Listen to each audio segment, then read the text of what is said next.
Em 21 de abril de 1915 começou um percurso e uma história que a todos nos orgulha e que nos acompanhará ao longo da programação que escolhemos para este ano celebrar o século do teatro.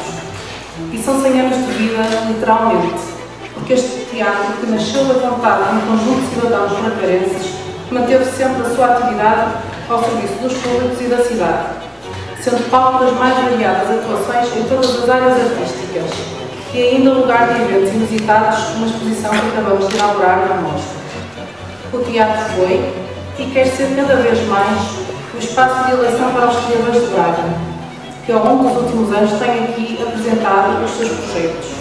apoiando a divulgação de artistas emergentes, como fizemos recentemente com o Festival Pequeno Irmão,